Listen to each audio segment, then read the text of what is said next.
Tank Slayer 710 here, and today I will be reviewing the Tier 6 Russian medium tank, the T-34, and today I will be reviewing the Tier 6 Chinese medium tank, the Type 58. In this review, I'll be going over the history of the tank, followed up by some gameplay, and then I'll give my rating of how it fares in the holy trinity of tanks, the speed, the gun, and the armor. So, without further ado, let's get into the review. Hey, that rhymed. During the Korean War, with Communist China supporting North Korean forces, troops, and tanks, many of the tanks they had gotten from Russia at the end of World War II were shipped there. From the beginning of the war, the Korean and Chinese forces were mostly made up of Type T-34 medium tanks, but as US M26 Pershings were brought to the front, the need for heavier armor was greater. In 1954, the USSR shipped 1,800 T-34-85s to China for use in the war, where they were changed to the Chinese standard, adding a commander's cupola, a different engine, etc. And then, under the name of either Type 58 or just still T-34-85, they participated in combat in the Korean War. In World of Tanks Blitz, this tank is a good frontline medium with decent armor and strong enough alpha to hold its own. Okay, so, for the first round we are in Desert Sands, it's an encounter battle, and it's a Tier 6 game. And a fair warning, this is probably the worst game I've ever had in my Type 58. Coming up. Anyway, we get into battle, and some people are already kind of using the new attention to sector map thing that was added in patch 4.7. Fortunately, you can kind of see how the quality of this team is going to turn out. Granted, my quality isn't much better, with people just randomly spamming points on the map. Oh, shoot. Attention. Attention. Attention. Like, oh, great. Attention to our base. Amazing. Anyway, I start trying to head out, along with the rest of the team, to hopefully be able to catch maybe their SU-100Y and their Churchill 7 off guard. Our SU-100Y is like, stop. Minecraft 123. You can take that name seriously. Anyway, then we realize everyone's over there. Our E2, which decided to go away from the rest of the team, instead of, trying to come over here, where he did, and decided to YOLO, and that didn't really work out. And then the Leopard starts opening fire.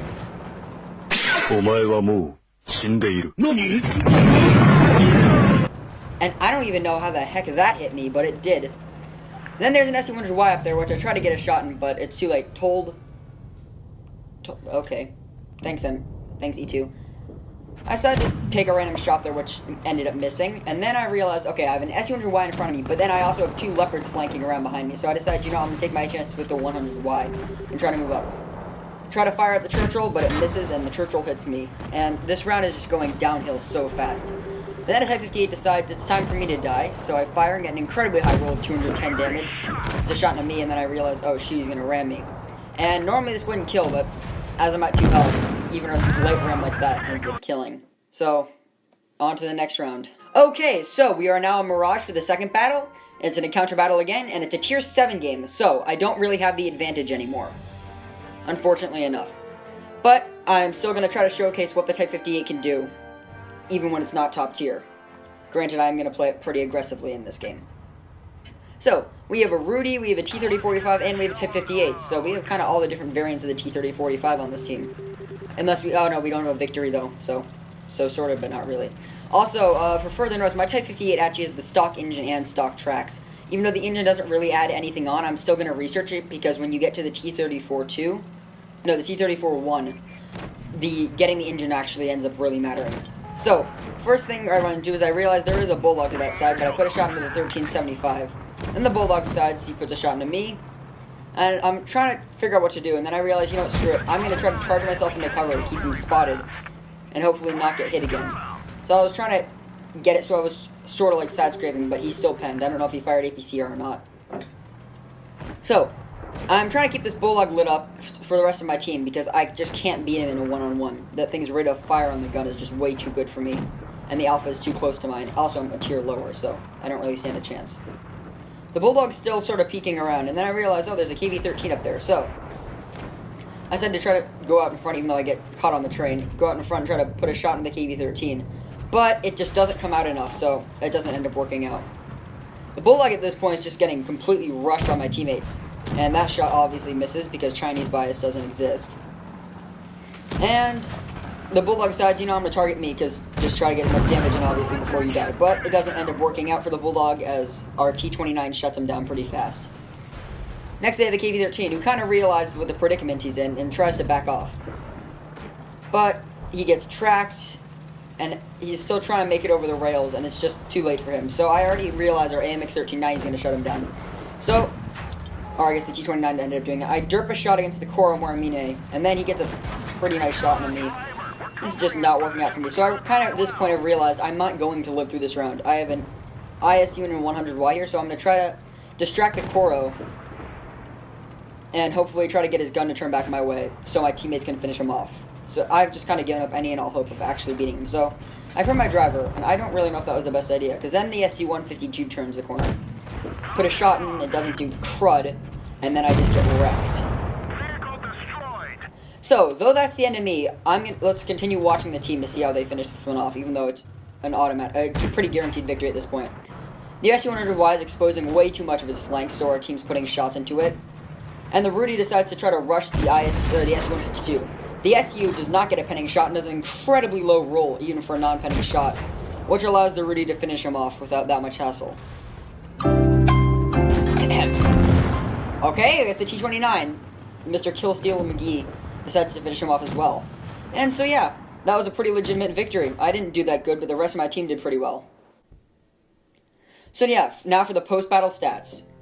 Granted, it was my first victory today, and I did third worst in the team, even though I did do better than the Rudy. It wasn't that great. Anyway, now to the next round. Okay, so now I'm on Castilla. It's an encounter battle, and it's a tier 6 game. So, this is probably some of the best, near the best matchmaking I could get. The only things I really have to be worried about is their tier 6s along with the AT-2, because that thing is basically invincible, except for the Cupola. But the Cupola is pretty hard to hit. Anyway, we still have a couple other, one other T-34-85 on our team, which I kind of match about the same as. So yeah, so I decided, you know, I'm going to go around and flank, and since the thing's stock engine's not that good, also my crew isn't that well trained, I am nowhere near the fastest tank on our team. I'm getting outrun by a Panzer IV, a Panzer 3-4. The 3-4 decides to stop for some random reason. I don't know why, but he does. Panzer IV runs into a house, so I don't know, man. We have two tanks going around where the heavies normally go, and I'm going to decide to try to head up to the castle to try to get some extra damage or some extra spot points in. Why I'm doing this, I don't know. It's just something I do. When tanks are in transportation or when they're trying not to damage their gun, they elevate their gun to maximum because it lowers the amount of chance a tank's gun's going to get damaged, and I just sometimes drive around like that. Anyway, you can kind of see the gun depression here. Pretty equal to T-34-85's. Most people complain about Russian tanks' gun depression, but on average, Chinese tanks actually have worse gun depression than the Russians. Anyway, I moved to put a shot into the Koro, and then I realized, oh shoot, there's a T-34-85 and a 3-4 there. So I look at my backup, which is a T-34, which is a Panzer 3-4. So it's basically two T-34-85s versus two 3-4s, even though I'm in a discount T-34-85. T-34-85 bounces a shot. I put a shot in 3-4, but I do take a shot in return. But I have the alpha and I have the health to be able to brawl with this. And my lag is kind of acting up right now, unfortunately enough. These 3-4 decides, oh, herp, derp, derp. I don't want the enemy team to get this kill. I'm an idiot. I'm just going to rush straight in front of them, and then I'm going to try to drown myself. So I put a shot into his tracks, and I run forward. And currently I'm thinking, what the heck is this idiot doing? And he's like, derp, derp, derp, I'm going to drown myself. It's totally going to work. How about no?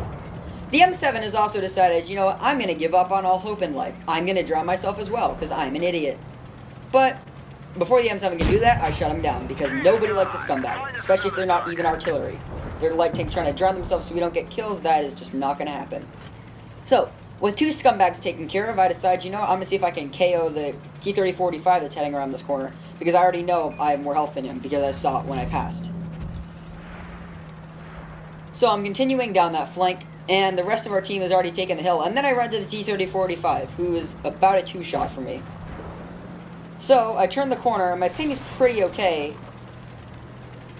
and then I'm trying to press the fire button, but my ping shot up for a second there. But anyway, it doesn't matter. I still got the kill in the end. I'm sorry if that was... It was sort of a kill steal in the Panzer 3-4, even though it wasn't purposely a kill steal. Sorry, Boom Squad. Anyway, as we pass over this bridge, I'd like to take a moment and reflect on the last moments of that M7. How could this happen to me? I made my mistakes, got nowhere to run. Reflection over. Scumbags don't deserve any sympathy. Yeah, thanks. Anyway, So, the KV-1S over there is just getting wrecked by a ton of people, and I said, oh, well, I'm going to put a shot into the AT-2. And I know the Koro is somewhere up there. He was the one who put the shot into the 3-4 a lot earlier, which I didn't comment on. And then I realized, yes, he is up there. And I said Chinese bias didn't exist. I don't even know how that shot went in. But it did. So now I'm trying to get shots into the AT-2, though I am in urgent need of backup because I don't think I can beat this guy in a one-on-one fight, even though he does have the howitzer and not the more dangerous 2-pounder quick-firing gun. I don't know how that works either. I feel like when the Russians gave these tanks to the Chinese, some bias got transported along with them. So, I say as I somehow bounce a shot off the gunman out of the Koro. So I'm going for the top gun here, and then this should not have penned at all. But the T-34 is not focusing on the Koro. I fire the angled Koro's frontal armor and pen somehow. And then I'm trying to go for the Radley Walters medal, but it's way too late at that point, and the T-30-45 gets the kill. So, good game. Now to the post-battle stats. So, I got a second-class master badge, and I did second best on the team underneath the Jagdpanzer IV. It's not really saying much. So, now to the conclusion. In conclusion, this is a relatively strong tank at tier 6 with a half-decent alpha and pretty good armor and speed. So, now let's go over my review for the Holy Trinity. For speed, I give it a 6 out of 10. Because even though it's fast, it's nowhere near as fast as a couple of the medium tanks at this tier, and definitely nowhere near as fast as any of the light tanks at this tier. Also, though I have the stock engine, the higher upgrade engines don't give that much more, so I'm going to keep my rating as is. For armor, I give it a 5 out of 10, because though it can bounce some shots, and it's definitely not paper armored, against the average gun at tier 6, you're not going to bounce much, unless you very heavily angle, or you do what I did in the Type T-34, and you reverse side scrape. For the gun, I give it a 7.5 out of 10. This is because it has a pretty good alpha, a half-decent aiming time, and pretty good penetration, and it's better than many other guns at tier 6, such as some of the VK German guns. So yeah, that's kind of all for the Type 58. Thank you for watching, and I'll see you next time.